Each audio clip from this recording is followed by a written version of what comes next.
زۆر باشە کاک دەریا بێگومان لە فستیڤالەکانە زۆر جارە بینین کە کێبڕکێ هەیە تەنها نمایشکردن نییە و زۆر جاریش هەیە بینین کە خەڵات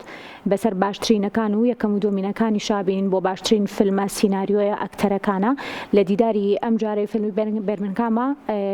خەڵات ئەبێت واتە کێبڕکێ و پێشبڕکێ بێت یاخود نەخێت تەنها نمایش و گفتوگۆ بێت. لە ڕاستیدا ینی ڕازگویانە پرسیارەکە بە دووسێ با بڵێن خاڵ جواب بدەمەوە. خاڵی یەکەمیان ئەوەیە کە ئەم پرۆژەیە کە دەکرێت بەڕاستیەکەی پرۆژەیەکە زۆر خۆبەخشانەیە لەسەر مادووبوونی کۆمەڵ هاوڕێ و کۆمەڵە دەست و کۆمەڵ سپۆنسەر بەڕێوە دەچێت بودجەیەکی ئەوتۆینێ کە بیر لەو کارە بگرێتوانی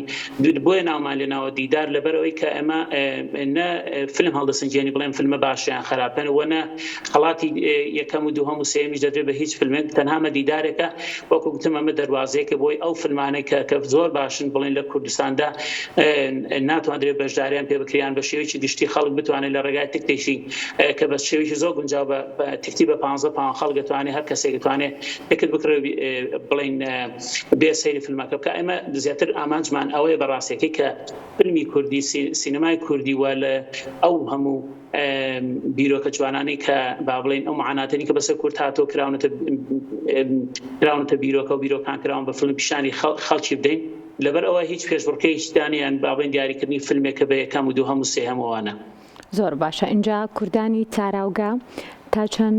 دەرفەتیانە بێت بۆی کە بتوانن لە ماوەی 3 ڕۆژە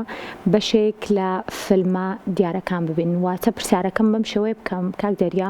ئایا تەنها بۆ کەسانی بانگێشت کراو ئەتوان لە نێو دیدارەکەیە بەشدار بن یاخود کەسانی ئاسایش ئەتوانن بێن فیلمەکان ببینن و بەشدار بن لە نێوم چالاکیە؟ من ڕازگویانە پێت بڵم بۆ خۆم بە بەرپرسی بانکێشکردنی میوانە بیانیەکانم ینی باوڵی منە و کاتێکە لە زانکۆم لە زانکۆی ڕووبرامتن خوێندنم هەم بەکارێوس و ماسەرەکەم لێ خوێن زۆربەی زۆری مامۆستایەکان ئێستاش پەیوەندیم هەیە لەگەڵیاندا. خۆشبەختانە دوو لە مامۆستایەکان کە بەرپرسی سکوڵی فیلمن لە وڵڤرامتن دێن و هاوڕێش کەشم هەر کە با بڵێن ئەویش لە زانکۆی کینگستن لە لەندەن ئەویش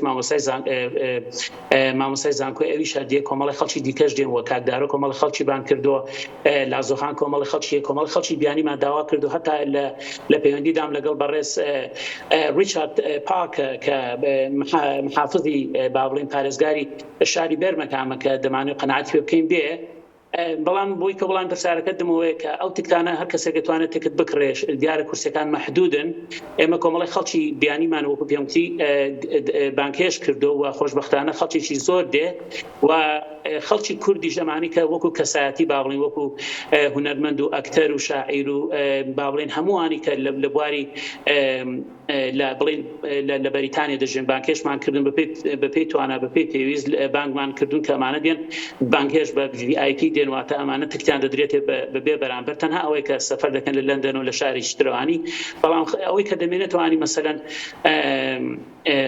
خەڵکێکی زۆر تکتی کڕیەوەی تا ئاگادارم کە لە پەیجەتەشمان بەڵاومان کردوانی بۆ هەر ڕۆژی هەینی کورسەکان هەمووی پڕ بۆ یعنی گە کەسی بێ ڕۆژی هەینی بەردەوام بێ ناتوانانی وە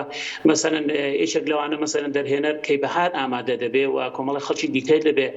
بەڵێ ئەو هایی ینی ڕێکارەکە کەسێتوانێت تکت بکرێ بەڕاستی بە 15 پاوانە. بەڵێ